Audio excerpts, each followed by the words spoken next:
હવે આપણે આગળનો ટોપિક વેગમાન સંરક્ષણનો નિયમ જોઈશું. વેગમાન સંરક્ષણનો નિયમ શું છે તો એ જોવા પહેલા આપણે ઉદાહરણથી સમજશું એને વેગમાન સંરક્ષણનો નિયમ શું છે તે. હવે વેગમાન સંરક્ષણનો નિયમ મતલબ કે વેગમાનને લગતો આપણે જોવાનો છે નિયમ. તો વેગમાન તો આપણે જાણીએ છીએ કે વેગમાન કરતા વેગમાનમાં થતો ફેરફાર ખૂબ જ મહત્વનો છે અને એ વેગમાનમાં થતો ફેરફારને આપણે બે રીતે ડિફાઇન કરી શકીએ છીએ. એક વેગમાનમાં થતો ફેરફાર જો આપણે લખવો હોય તો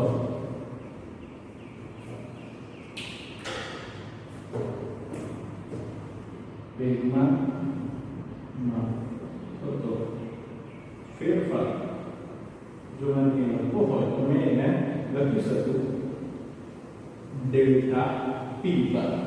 ડેલ્ટા ટી એટલે કે p2 p1 આ અંતિમ વેગમાન હશે માઈનસ પ્રારંભિક વેગમાન હશે. હવે આ જ આપણે જોઈ ગયા છે. આપણે એને બળના આઘાતમાં બીજું તરીકે દર્શાવતા હતા કે f ડેલ્ટા t બરાબર વેગમાનનો ફેરફાર લખી શકીએ. એટલે f ડેલ્ટા t બરાબર પણ આપણે વેગમાનનો ફેરફાર લઈ શકીએ છીએ. એટલે વેગમાનના ફેરફાર તરીકે આપણે f ડેલ્ટા t પણ લખી શકીએ છીએ. હવે આ જોયા બાદ હવે આપણે ઉદાહરણ પર આવીએ તો આપણી પાસે ધારો કે એક ગન છે, બુલેટ ગન છે આપણી પાસે.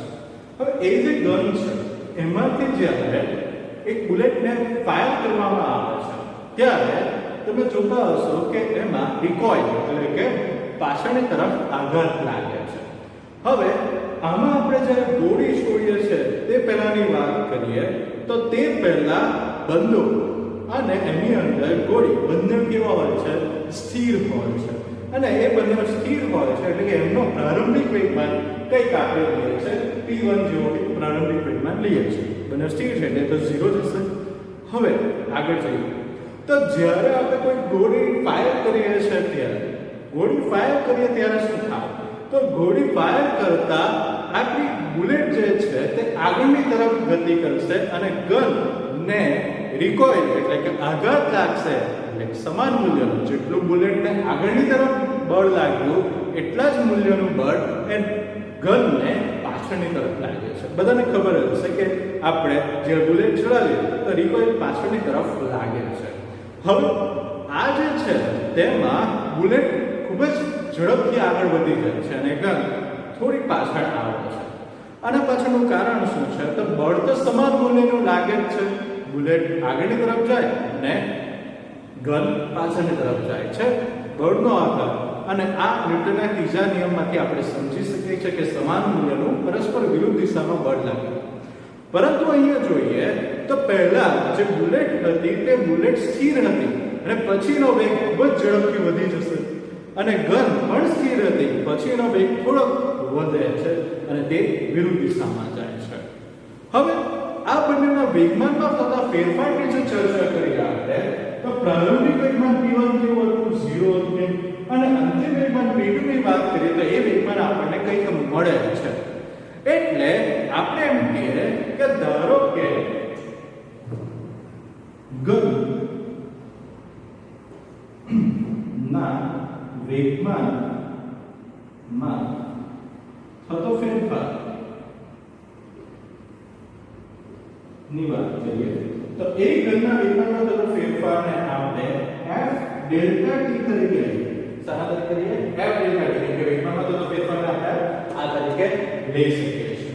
અને બુલેટના વેગમાનમાં થતો ફેરફાર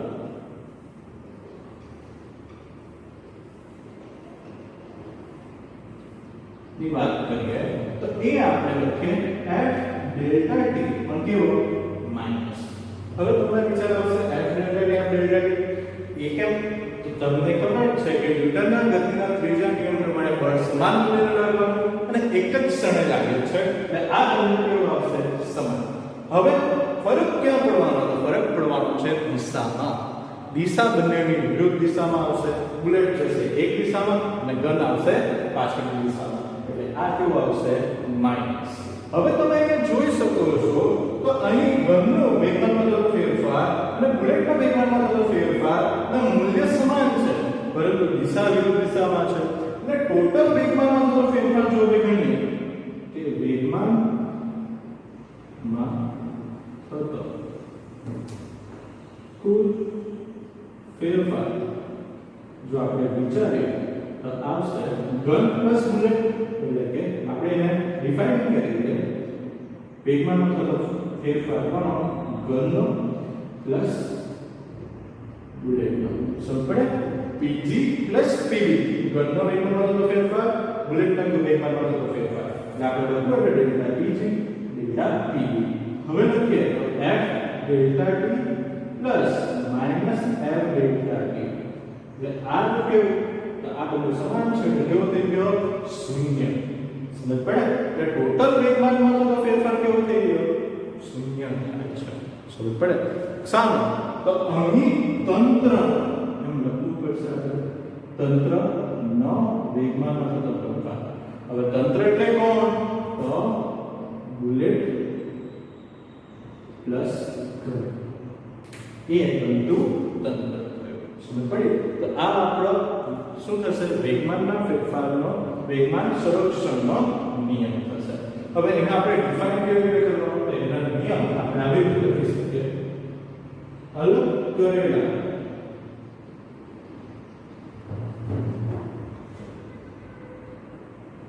કોણના તંત્રનો કુલ વેગમાન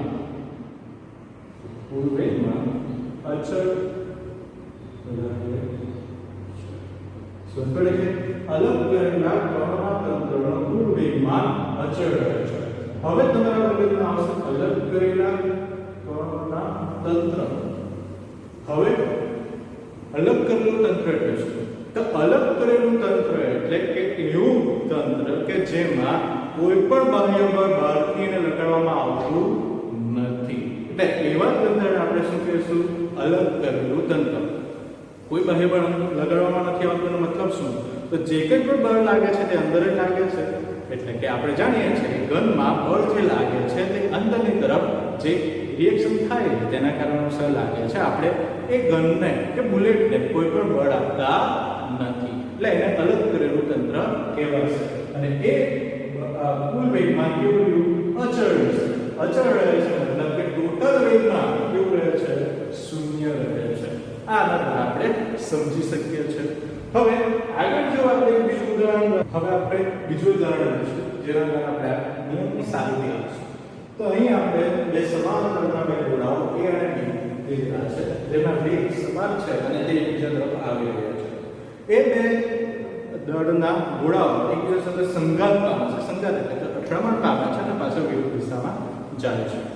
ત્યારે એમના વેગમાનમાં થતો ફેરફારના આધારે આપણે અમુક વસ્તુઓ જે મેળવવાની છે તે મૂલ્ય આપણે તો અહીં આપણે વિચારીએ કે પ્રારંભિક વેગો v અને vb છે. એટલે કે એનો પ્રારંભિક જે વેગમાન હશે તે પ્રારંભિક વેગમાન આપણે લખી શકીએ કે પ્રારંભિક વેગમાન એનું pa pb જે છે તેના આધારે pa અને pb છે.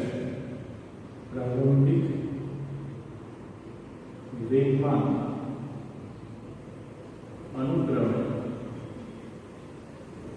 p અને pb છે.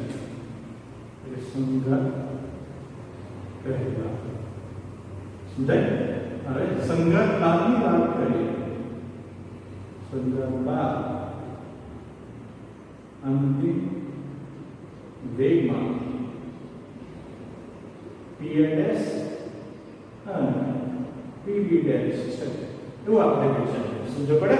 p' અને pb' કેમ કે આપણે વેગો અલગ અલગ લીધા છે p' અને pb' એના આધારે p' અને pb' દળ તો અચળ છે એટલે દળ અચળ રહેવાના છે. હવે આપણે બળોની વાત કરીએ અને બળના સંઘાત બળના કારણે જે બળનો આઘાત લાગવાનો છે તેની વાત કરીએ. તો FBA અને FAB બે પ્રકારના બળ લાગે છે. તો પહેલા આપણે FAB ડેલ્ટા T આ સૂત્રના આધારે જો વિચારે F ડેલ્ટા T વેગમાનનો ફેરફાર જ છે. તો એના આધારે જો વિચારે તો આમાં શું થાય તો B દ્વારા એક બળ લાગતું બળ સમજાય ને પાછળ હોય તેને આ રીતે વંચાય તો B દ્વારા એક બળ લાગતું બળ હવે એ પણ લાગે છે મતલબ કે એના વેગમાનનો ફેરફાર થવાનો તો એમાં વેગમાનનો ફેરફાર થવાનો એનો વેગમાનનો ફેરફાર કેવી રીતે થશે એટલે p2 p1 એટલે અંતિમ માઈનસ પ્રારંભિક એટલે p' સેમ હવે f dA into delta t અહીં શું થશે તો અહીં થશે d ડેશ ઇન્ટુ t કેમ તો a દ્વારા b માં લાગતું બળ તો a દ્વારા b માં લાગતું બળ એટલે b ના વેગમાં ફેરફાર થવાનો એટલે p d dash minus p લખેલું છે ની સમજ પડે તો પાછો એકવાર જોઈ લો dA એટલે b દ્વારા a ના ઉપર લાગતું બળ એટલે a ના વેગમાં ફેરફાર થશે અને a dA એટલે a દ્વારા b પર લાગતું બળ એટલે b ના વેગમાં ફેરફાર થાય છે હવે ન્યૂટનના ગતિના ત્રીજા નિયમ પ્રમાણે ન્યૂટનના ગતિના ત્રીજા નિયમ પ્રમાણે શું લખી શકીએ તો આપણે લખી શકીએ FAD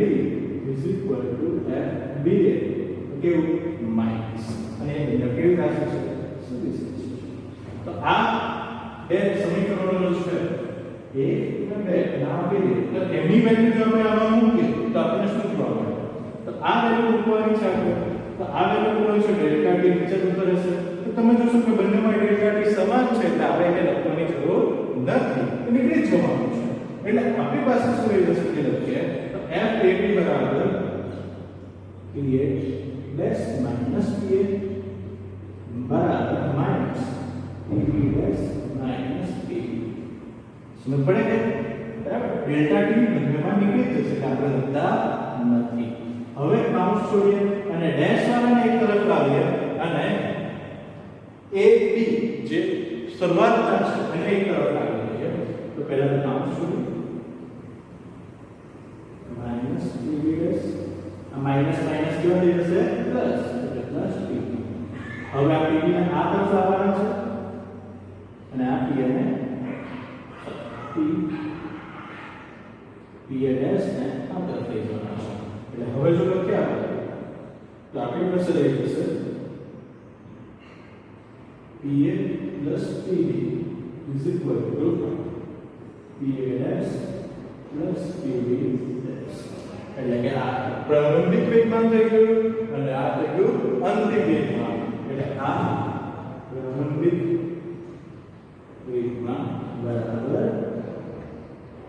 અંતિમ વેગમાન આના ઉપરથી આપણે શું ખબર પડે છે તો આના ઉપરથી આપણને ખબર પડે છે કે પ્રારંભિક વેગમાન એ અંતિમ વેગમાનના બરાબર થયું એટલે અહીં વેગમાન સંરક્ષણનો નિયમ જળવાય છે કે તે બંને સમાન મૂલ્યના છે અને પરસ્પર વિરુદ્ધ દિશામાં હોવાના એટલે પાછું જો આપણે એનો ટોટલ સરવાળો કરશું તો કેવું થઈ જશે શૂન્ય એટલે કે જે પ્રારંભનું વેગમાન થશે તે જ અંતિમ વેગમાન છે આવું મળતા આપણે કહી શકીએ છીએ કે અહીં વેગમાન સંરક્ષણનો નિયમ જળવાય છે બરાબર છે